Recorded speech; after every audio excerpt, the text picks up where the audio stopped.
make this second movie, and so when Paul asked us to come back, I was so excited. Well, I love this character so much. It's probably my favorite character I've ever been fortunate enough to play, and but it worked out. So I was like, okay, no nerves. I know what I'm doing this time. Okay, folks, Hollywood is in absolute meltdown mode, and at the center of it, none other than Blake Lively, Ryan Reynolds, and Justin Baldoni, of course, locked in a $400 million legal slugfest that just won't quit, but that one needs no introduction.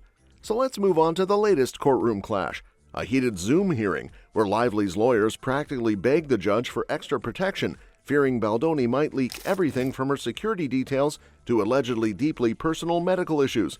And let's not forget, Ryan is roped into this mess too. Lively's team is adamant they need an attorney's eyes only order to stop any sensitive info from hitting the press. Why? Because according to them, Baldoni is working with PR sharks who live for the drama and would have no issue sprinkling salacious details into the tabloids. They're worried about everything from their home addresses to profound mental issues. Yikes! Could be used against them. And if that wasn't enough, they're also claiming that Baldoni has basically thrown a blank check at the situation, allegedly pledging a jaw-dropping $100 million just to ruin Blake and Ryan. Of course, Baldoni's camp isn't having it. His attorney hit back, calling the accusations offensive and dismissing Lively's concerns as a sneaky way of getting VIP treatment just because she's a celeb. He even argued that Lively herself has been more than willing to go public with her grievances, so why the sudden panic about privacy now? The real kicker? He implied that Blake is doing everything she can to salvage her reputation, and to be fair, what else can she do? This feud isn't just some petty Hollywood squabble, it's turning into an all-out war, with even Taylor Swift getting dragged into the mess. Yup, the pop queen might be subpoenaed because Blake has pulled her into this entire mess, with which our girl Tay-Tay seems least impressed. Meanwhile, leaked footage from their controversial film It Ends With Us is mysteriously making its way online, showing Blake looking all smiles on set. Baldoni's camp is using it as proof that she had no issue with him during filming, but of course her team insists that's just another PR stunt. And just when you thought things couldn't get any messier, Ryan Reynolds, never one to miss a moment, dropped that cheeky Oscars joke about the case, sending Blake into an eye roll so epic it could have been its own awards category. And just like that, the internet is ablaze again because after weeks of swirling drama, cryptic silence, and legal chaos, Blake and Ryan have landed right in Taylor's Rhode Island backyard. Coincidence? Unlikely. Intentional? Absolutely. This sighting has tongues wagging. Are they rekindling their once envied friendship? Or is there something more brewing beneath the surface? And there's a difference between being emotional and vulnerable. What I think is so important is that we start to model the vulnerability part. My dad is super emotional, but he was never vulnerable. That was always my dad. He always was crying. But vulnerability is when he says, son, I'm struggling, or, you know, I had a bad day today, or in reality, what we're doing is we're depriving them of life's most beautiful lessons. Yeah. For years, Lively and Swift were thick as thieves. Their friendship was the kind that made headlines, with Reynolds thrown into the mix as an honorary member of Swift's A-list inner circle. From playful Instagram exchanges to Swift slipping their kids' names into folklore, their bond was cemented in pop culture history. But something changed. Just as Lively became entangled in the ugly legal feud with Baldoni, Swift noticeably took a step back. And now, with Lively and Reynolds suddenly appearing in Swift's orbit again, fans are wondering, is this a peace offering or a carefully timed PR move? The drama traces back to late 2024, when Lively accused Baldoni of AB and workplace misconduct during filming. What started as a private complaint quickly escalated into a legal war, with Baldoni firing back with a massive defamation lawsuit. He didn't just target Lively, though. He pulled Reynolds and their publicist Leslie Sloan into the fray, accusing them of orchestrating a media hit job.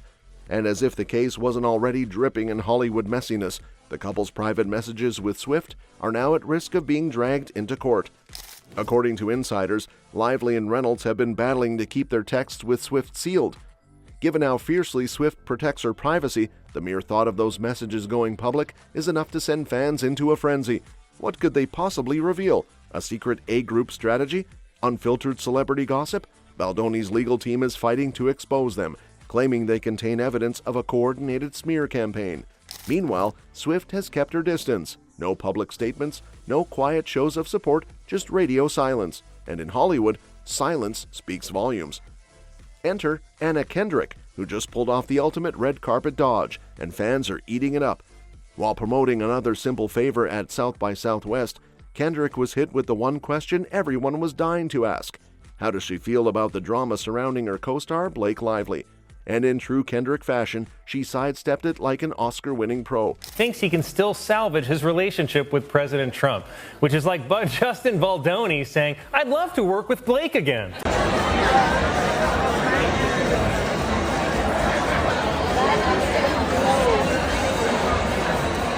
Anna, we love you. Anna, we're still gonna have a fight.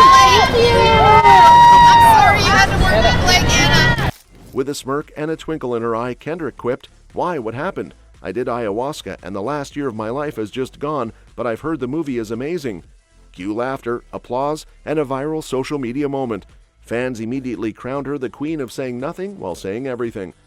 Of course, I didn't miss that this perfectly timed deflection comes amid the ongoing legal firestorm, in which case, Kendrick's diplomatic sidestep was nothing short of genius. She kept things light, kept herself out of the mess, and left fans wondering just how much she knows, which I presume is a lot more than she's letting on like everyone else, but hey, that's mere speculation. But here's some more speculation which might be way more scandalous.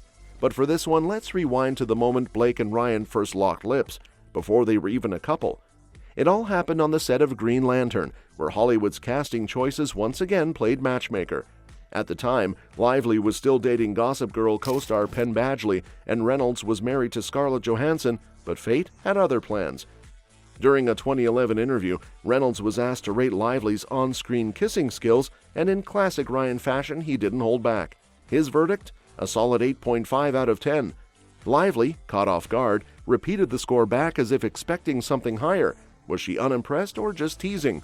Either way, fans ate it up. Fast forward a year, and that 8.5 turned into a full-fledged romance by 2012. Lively and Reynolds weren't just dating, they were married, officially becoming Hollywood's ultimate power couple. But did Reynolds ever adjust his rating? Given their chemistry, it's safe to say Lively more than likely earned extra credit. Lively has always been candid about how awkward Hollywood kissing scenes can be, once joking that nobody wants to be the co-star known for dragon breath. And let's not forget her painfully uncomfortable first-day love scene with Ben Affleck in The Town. Yikes. Blake Lively fears profound mental health issues are at risk of being leaked. But with Reynolds, the sparks clearly weren't just for the cameras. Maybe that 8.5 was just his way of playing it cool before realizing he had just kissed his future wife. Either way, romance, rainbows, and unicorns are a faraway dream for Blake right now because another lawsuit has just landed, and this one's a shocker. While her battle with Baldoni heating up, she's now being sued by her own former crisis PR expert, Jed Wallace, who claims her accusations have cost him millions. Plot twist, anyone? Wallace, a crisis publicist, was named in Lively's original complaint as part of a team that allegedly orchestrated a smear campaign against her. According to her legal team, Wallace's firm helped spread damaging content across social media and internet forums after she accused Baldoni of AB. But now, Wallace is turning the tables, suing Lively for at least $7 million, claiming her accusations destroyed his reputation and business. And here's where things get even messier. According to a source, Lively tried to depose Wallace, but he's now arguing that since he wasn't involved in any campaign against her, her lawsuit has already cost him millions. It's giving major counterattack energy, and the timing couldn't be worse for Lively. Her legal team isn't backing down, though. In a scathing response, they called Wallace's lawsuit transparent retaliation and claimed this was just another attempt to intimidate her. They even doubled down, saying they're pleased Wallace is now on the record in federal court. Translation? They're ready to fight. But let's not forget, the real issue here is how this latest legal twist impacts Lively's ongoing battle royale with Baldoni. Just days ago, a judge warned both legal teams to chill with the PR circus because it could influence the jury.